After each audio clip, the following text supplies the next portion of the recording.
Season 3 of Invincible is completely out 1 year after Season 2, so all those fans that complained about the long break between seasons and during Season 2 may finally be happy. However, the faster turnaround between seasons may have contributed to slightly lower quality because this season overall feels like a small step down from the previous two. And that's not to say it's not good, but I did find it less interesting at times, especially in the middle of the season.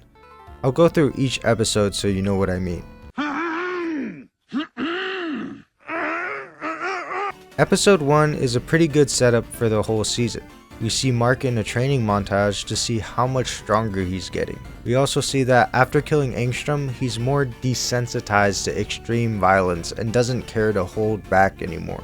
Doc Seismic is the main threat in this episode, and he's able to capture a whole bunch of heroes and keep them locked down until Cecil comes to the rescue with a rehabilitated Darkwing and a monster army created by D.A. Sinclair. Mark gets pretty upset that Cecil has been lying to him about locking up his supervillains. He doesn't think these terrible people should be repurposed, and this leads to a confrontation between Mark and Cecil. In this episode, we also see that Oliver has his powers much earlier than Mark got them, and Debbie is left to cope with that and try to guide him in the right direction. Mark also tries to ask out Eve in this episode, and it backfires, and it's a pretty funny moment. At the end of the episode, we also revisit Alan and Nolan in space prison, where some of my favorite scenes in the show take place. So overall, I thought this episode was a strong start to the season, even if just to set up the main course of the season. The animation is a little bit wonky in this episode, and it can be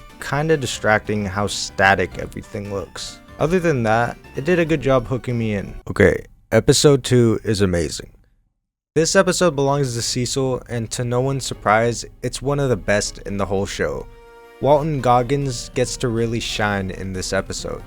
We learn all about Cecil's motivations for how he manages and controls superheroes.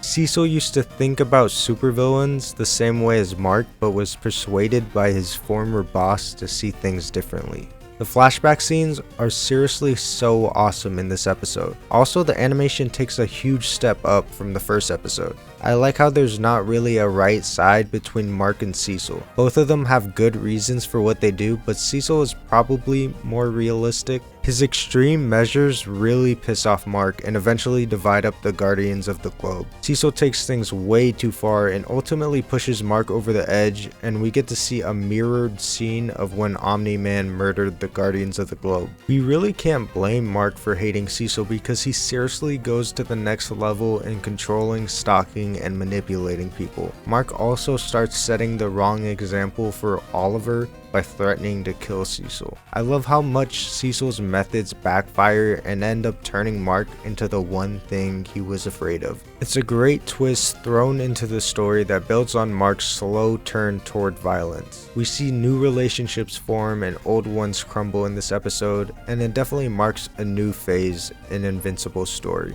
Okay, the first 2 episodes were pretty good. Hopefully we can keep this pace going. Okay. Episode 3 is kinda wacky dacky.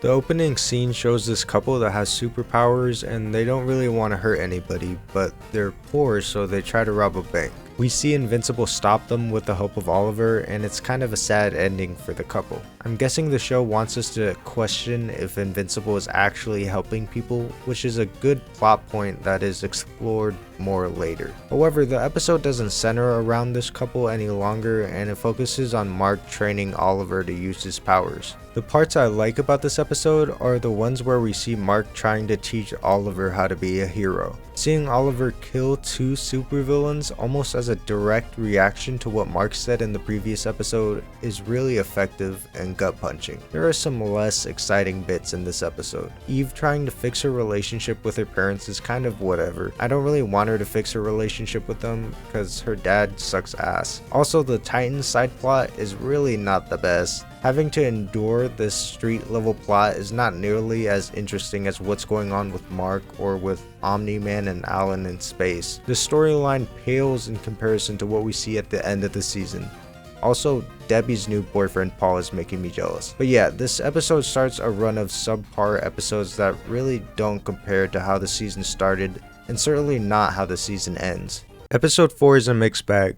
The first half has Mark doing a side mission to save the future of the two guys we saw in episode 1. He has to kill the future immortal, and this contributes to Mark questioning if he's a good person or not. The save the future plot really isn't special or engaging because of how generic it is. It feels like filler. Fortunately, the second half of the episode is dedicated to Alan and Nolan breaking out of the Viltrumite space prison, and man, this is the shit I like. Alan and Nolan's dynamic is great. Nolan's decision to help Alan feels earned and properly built up to. Also, the fight scenes with the Viltrumites and Battle Beasts are sick. If this was the whole episode, I'd like it a lot more, but it's not. Episode 5 is probably the most boring in the whole season. It ties up Titan's story and delves deeper into Mark and Eve's relationship. I don't think Titan's story is bad, but as I said before, it just really doesn't compare to the other cool shit we see in the show. Titan keeping the east side crime free really doesn't matter when the entire earth gets leveled a few episodes later. The order is lame and generic, and I don't really care about them that much. I'll say some nice things about this episode though. I like seeing Oliver making friends and showing his restraint with his powers. It shows his growth from the previous episodes. Also, Rex and Shrinking Ray's relationship is kinda cute. Okay, I think we've finally gone through all the stinkers. Luckily, this season finishes pretty strong. Episode 6 finally deals with the aftermath of Omni-Man and Invincible's fight in Chicago. A new villain, Powerplex, voiced by the amazing Aaron Paul, wants to get revenge for losing his sister and niece to the wreckage left by Mark and Nolan. Aaron Paul is bizarrely good as Powerplex, and it sucks that the limited animation can't always match the level of emotion and expression in his voice. I'm glad that Mark has to finally face the reality of his powers. Even sadder when he tries to fix what he's broken, he just ends up making things worse. Again, we are forced to question if Mark is really doing enough to help people, but we also know a lot more people would have died without him. We get more Rex Ray scenes in this episode, and Rudy finally solves Monster Girl's de-aging problem. The ending of this episode is so brutal, and it really sets up the tone for the next two. We're back to some good Invincible, baby. Episode 7 is the Invincible War, and now we're finally getting served our main course of the season. Angstrom Levy has returned after somehow surviving his encounter with Invincible, and he's brought an army of evil marks. There's not much to say about this episode, it's mostly just a bunch of Invincibles causing havoc. But I'm a simple person. I see cool fight, I like. There are some important character moments in this episode, however. Rex gets his send-off, and I felt that the whole season was building up to this scene since he's learned to be a good person. I'm a little bit mixed about Billie Eilish playing right after he dies, but the scene still gave me chills and was done pretty well. We also see Oliver telling Mark to kill Angstrom, thus throwing away what he learned from Debbie and Mark. And Mark was about to do it too, right in front of Oliver, because of all the damage caused and Eve almost getting killed. But Angstrom escaped, and Mark is once again left to clean up a mess that he indirectly caused. And shortly after the dust settles, Conquest shows up to show Mark what happens when he doesn't follow Viltrumite orders. These final two episodes hit hard back to back and feel like a lot, honestly, but it almost feels like a reward for getting through the middle episodes that were really kind of boring and middling, so to me it feels like a breath of fresh air. The season finale simply rocks hard. For one, I can finally see what they were saving the animation budget for.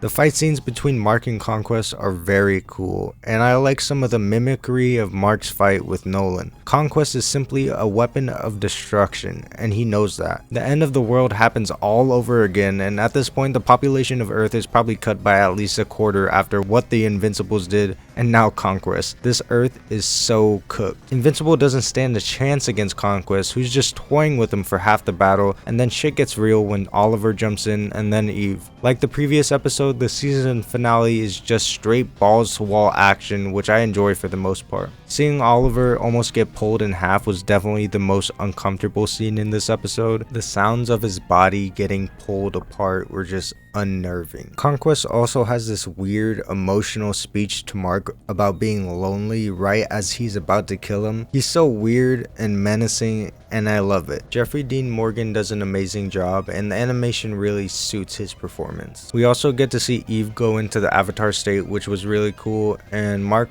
finally turns into the killer that this season built him up to be. Of course, Conquest isn't dead though. This episode ties a nice little bow on the season, which overall had a much darker tone than the previous 2 seasons. However, you can't get to the good stuff in this season without eating a little bit of slop, and this season in particular had more slop in it than usual. I'm fine with a few lackluster storylines here and there, but in an 8 episode season, I want things to be a little bit more focused. The animation ranges from dull and static to decent, and I don't know, I feel like more time between seasons would help alleviate this issue. I also felt that Oliver was underutilized in the season. His character development gets negated over and over, and he never accepts that killing people is bad. I'd like him to maybe learn one valuable lesson next season. He's a kid and he should be learning something. Despite my mild complaints, I still like this season, but this one was certainly a bottom heavy one, and I hope for a little bit more balance the next go around. I'm giving Invincible season 3 a 7 out of 10.